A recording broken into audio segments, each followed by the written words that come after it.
Hello, hello les amis Sagittaires, ascendant Sagittaire, signe lunaire en Sagittaire, bienvenue pour cette guidance. Aujourd'hui, nous regardons quels sont les messages ou quels pourraient être les messages que vous envoient les guides et l'univers pour la période du 15 septembre au 15 octobre 2024. Alors bien sûr, ce sont des énergies donc qui peuvent parler à certains Sagittaires dès à présent et parler à d'autres en dehors de cette période dont je viens vous parler. N'hésitez pas à revenir sur ce tirage si vous en ressentiez l'intérêt ou le besoin. Je vous rappelle également que c'est un tirage général qui ne va pas parler à tous les Sagittaires, j'en suis bien désolé, mais ces messages évidemment ne peuvent concerner tout le monde de la même façon. Vous prenez uniquement les choses si ça vous parle, si quelque part ça vibre avec ce que vous vivez actuellement. N'hésitez pas également à adapter mon vocabulaire à votre situation. Je vous recommande comme d'habitude de regarder la vidéo de votre signe ascendant et de votre signe lunaire pour avoir des compléments d'information et que ça vous ressemble encore un peu plus davantage. Ok, pour terminer, je vous encourage à me rejoindre en suivant l'adresse @animanimus_tarot sur ma page, sur mon compte Instagram. Vous retrouvez l'adresse en tout début de vidéo, juste après le générique. Allez, on y va avec ce message de vos guides pour la période du 15 septembre au 15 octobre. Nous avons ici le jugement inversé. Que ne voyez-vous pas ou que n'entendez-vous pas, qui pourtant semble évident entre guillemets. Le jugement inversé ici, on vous appelle, on vous invite à vous relever, à vous redresser, à renaître quelque part. Cette carte, elle me fait souvent penser à un journaliste qui viendrait vous interviewer. Alors ici, elle serait là pour la journaliste vous mettrait en valeur, elle parlerait de vous en bien, on reconnaîtrait votre beauté, votre charme, votre talent, etc., etc. Vous seriez devant la foule, prêt à être applaudi parce que votre mise en avant est particulièrement bien aspectée. Ici, votre mise en avant, elle est plus contesté, entre guillemets. Soit vous portez des masques, entre guillemets, de société et on ne vous reconnaît pas, finalement. On ne sait pas qui vous êtes. Vous agissez comme quelqu'un d'autre ou en vous affublant de masques qui ne sont pas vous. C'est un peu comme si on vous interviewait et que vous aviez la tête de quelqu'un d'autre. Donc, finalement, on ne sait pas qui vous êtes et on n'a pas plus d'éléments éclairants sur vous. Et vous n'en avez pas plus sur vous non plus parce que vous vous obstinez à regarder dans votre miroir quelqu'un qui n'est pas vous. Donc c'est aussi peut-être une sorte de réflexe. Des fois, on se montre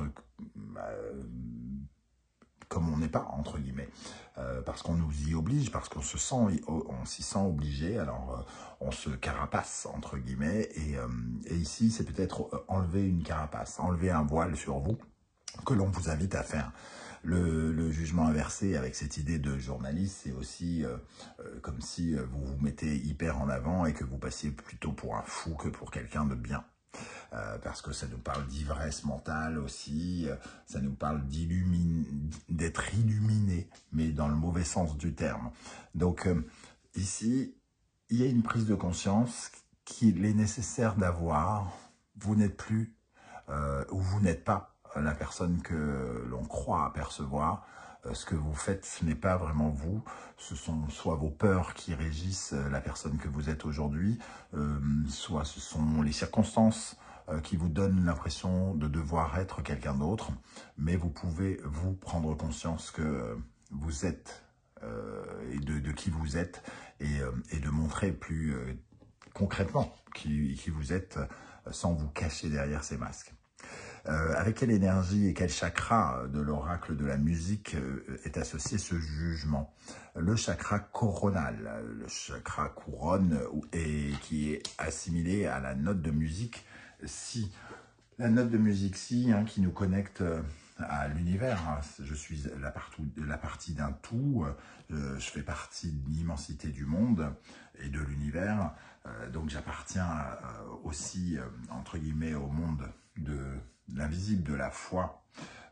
Ici, quand il est mal aspecté, on nous parle, par exemple, d'une certaine forme de perte de foi, justement. C'est quand on est un peu trop séparé de tout ce qui est spirituel, qu'on s'en fout d'être un homme évolué, qu'on s'en fout d'être un humain évolué, ou qu'on y est hermétique, ou qu'on n'y arrive pas. Donc, quelque part, ici, on reste bloqué derrière un miroir qui ne nous permet pas d'évoluer spirituellement.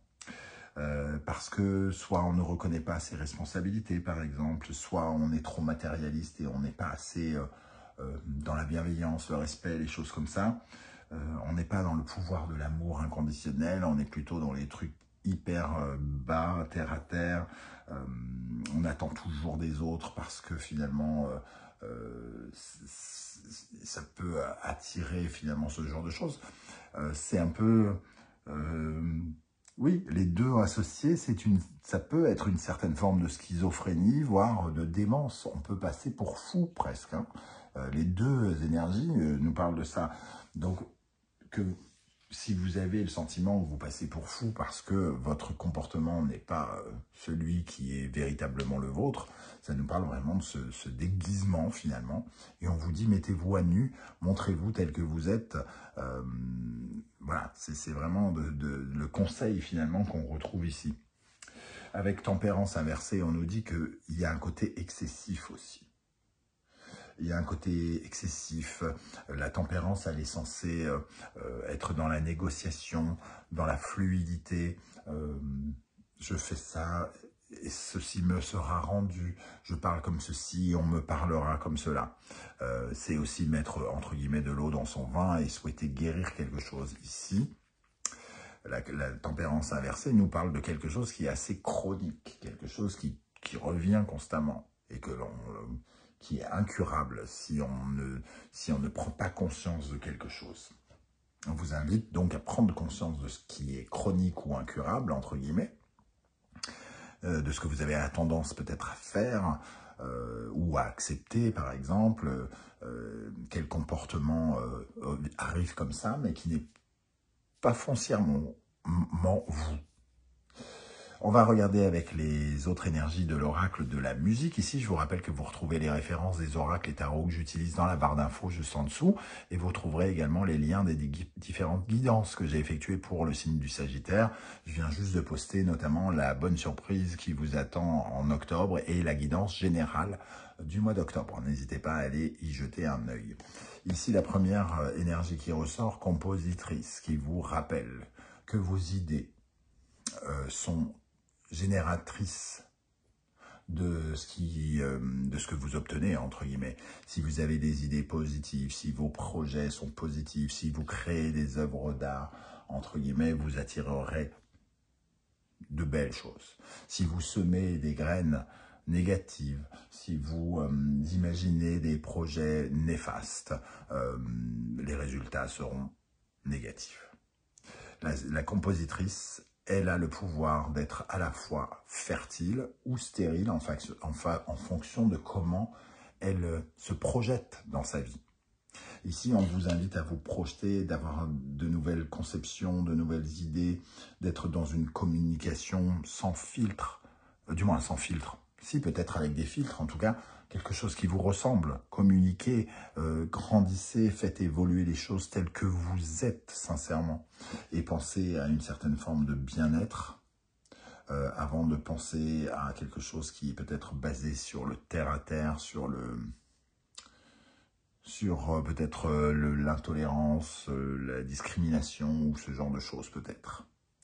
Compositrice, elle a envie de parler et elle a envie de faire évoluer les choses. Elle n'est pas là pour bloquer les choses. Hein. Elle essaye d'éviter de se retrouver dans les blocages. La deuxième énergie qui ressort ici, nous avons la dissonance. La dissonance qui nous parle évidemment de ces deux sons, donc votre bouche et la bouche de quelqu'un d'autre, qui ne s'entendent pas et qui ne coïncident pas ensemble, qui ne créent pas d'harmonie. Hein. Vous pouvez être cette personne et cette personne à la fois. Ça peut être un conflit intérieur. Vous pouvez vous parasiter vous-même avec deux voix, une qui est positive et une qui dit tout le contraire. C'est le conflit intérieur qui peut représenter ici. Ou alors, ça nous parle de conflit avec une personne et sur lequel qui nous fait sortir de nos gonds ou qui nous rend dingue. qui fait qu'on n'est plus la même personne, que cette personne est en train de nous transformer. On est par exemple avec quelqu'un avec qui on s'engueule tout le temps, c'est vraiment un exemple, hein, avec qui on s'engueule tout le temps, cette personne essaye de nous convaincre de transformer des choses dans notre vie, mais ça ne nous ressemble pas. Quoi qu'il arrive, c'est presque dingue de... Oui, il y a quelque chose de dingue ici. Et il y a quelque chose qui nous parasite, clairement, ici, puisqu'on n'est absolument pas dans l'harmonie.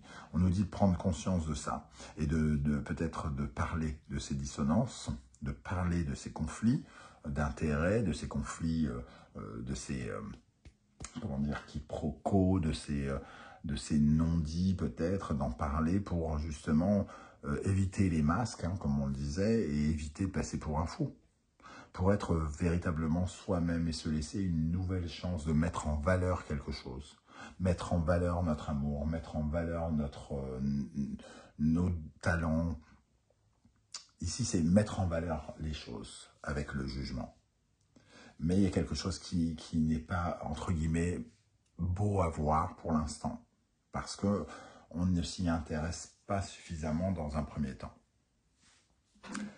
Ok, on va regarder avec l'oracle du soleil levant, ce qui ressort ici pour les sagittaires, ascendant sagittaire, signe lunaire en sagittaire.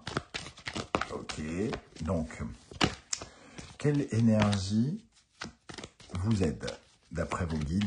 Sur quoi vous pouvez vous appuyer? Qu'est-ce qui est positif pour vous d'après vos guides, d'après l'univers, les amis sagittaires?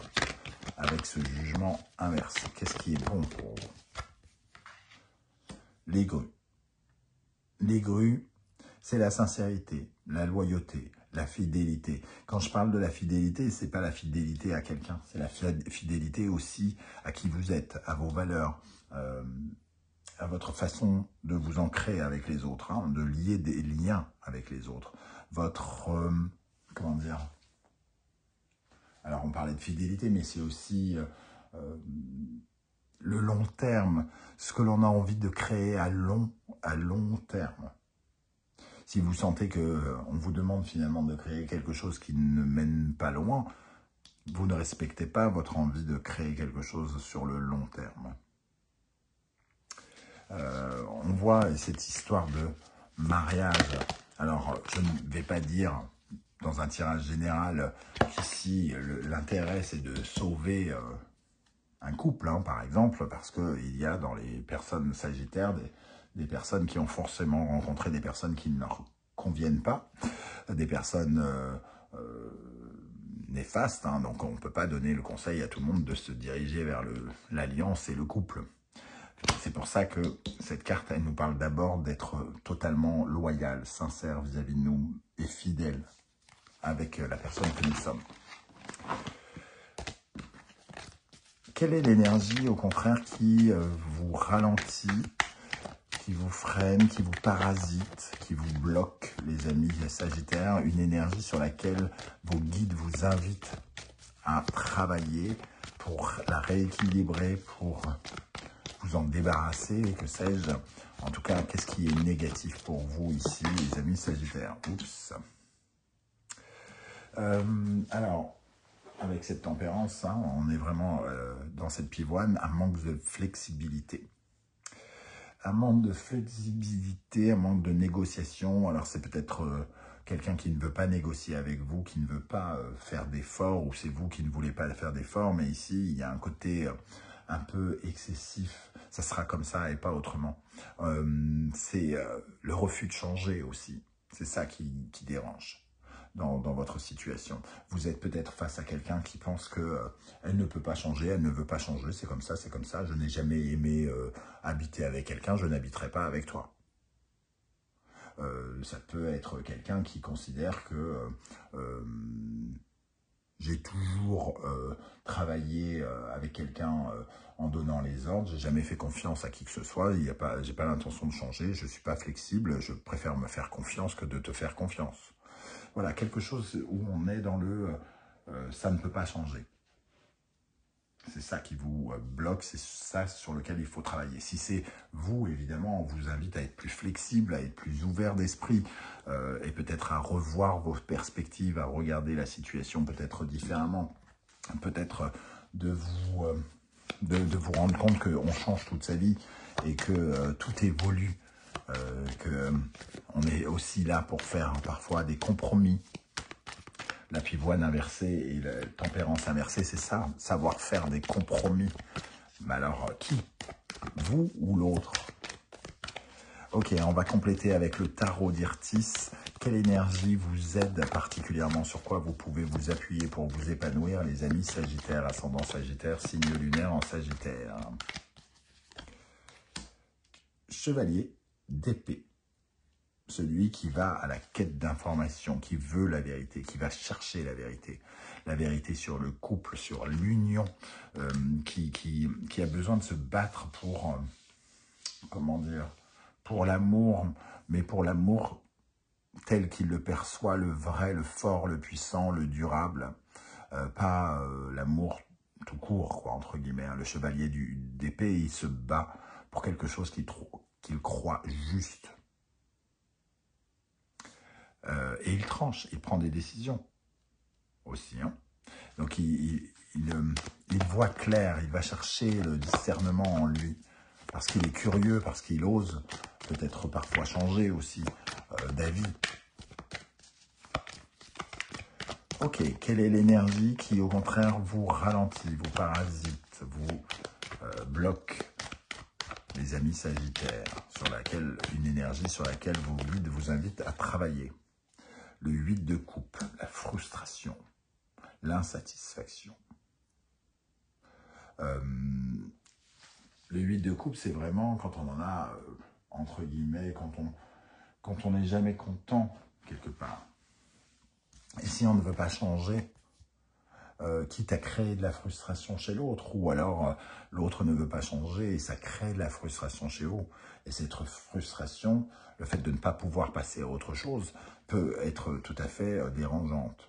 Le fait de devoir accepter des choses que l'on ne veut pas, ou que l'on considère comme pas bonnes pour nous, toxiques pour nous, malsaines pour nous, peut être problématique ici. Il y a peut-être quelque chose à travailler sur cette frustration. Est-ce que vous êtes en mesure d'accepter cela et d'aller chercher autre chose? Dans un premier temps, c'est peut-être ça qui bloque. Vous n'en êtes pas capable. Donc c'est peut-être là-dessus qu'il est question de travailler. Quel conseil l'univers souhaite-t-il vous transmettre avec le tarot Symbolon? Quel conseil pour les Sagittaires, ascendant Sagittaire, signe lunaire en Sagittaire, avec le jugement inversé? Quel conseil ici? Gémeaux, Mercure, Vierge, Mercure. Ici, ça nous parle de stratégie, on le voit en train de jouer aux dames. On voit de la triche aussi. Il y a des pièces qui sont cachées sous son nom. Mais surtout, la stratégie, c'est savoir s'adapter aux nouvelles donnes et avoir de nouvelles idées pour avoir toujours un coup d'avance. Ici, ça nous parle de communication. De la communication concrète, exacte, exigeante. Soit vous êtes trop exigeant et vous ne savez pas vous adapter et on vous dit il y a d'autres façons de procéder. Soit vous êtes face à quelqu'un qui ne veut pas changer et on vous dit d'être peut-être plus clair, plus cash, plus exigeant vis-à-vis de cette personne si elle crée trop de frustration. Si c'est possible, évidemment. Mais de ne pas porter de masque ici. Hein. D'être véritablement soi-même pour être mis en avant et ne pas accepter d'être mis en retrait d'une manière ou d'une autre. Allez, on termine avec les portes de l'intuition. L'action, soyez prêts à agir concrètement et les difficultés auront tendance à s'évanouir. Il y a peut-être aussi une acceptation finalement de laisser les choses se faire parce que en portant les masques, finalement, on n'agit pas dans ce sens. Hein. Donc, il est question d'agir ici, hein, d'intervenir. Et le choix, souvenez-vous que la décision finale vous appartient.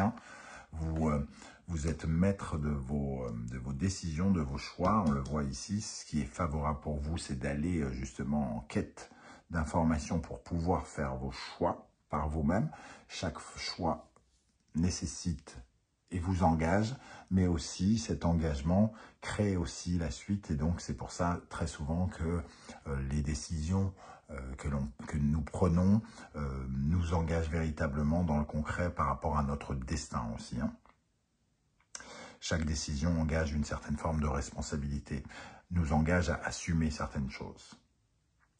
Voilà les amis Sagittaires, comment je ressens ce tirage. Je ne sais pas du tout si ça va vous parler et comment. J'espère que vous serez nombreux et nombreuses à venir commenter juste en dessous. Hein. Peut-être que vos témoignages pourraient même être très inspirants pour les autres Sagittaires qui nous regarderont.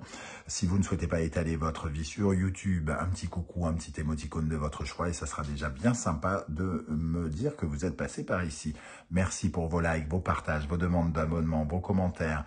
Merci à toutes les personnes qui ont fait l'acquisition soit de mon oracle de la musique, soit de l'oracle du soleil levant. Merci infiniment, ça me fait chaud au cœur, véritablement. On se retrouve très très vite pour regarder une guidance sentimentale, relationnelle, amoureuse. En attendant, prenez bien soin de vous les amis Sagittaires. Merci d'être là et à très très bientôt. Ciao, ciao.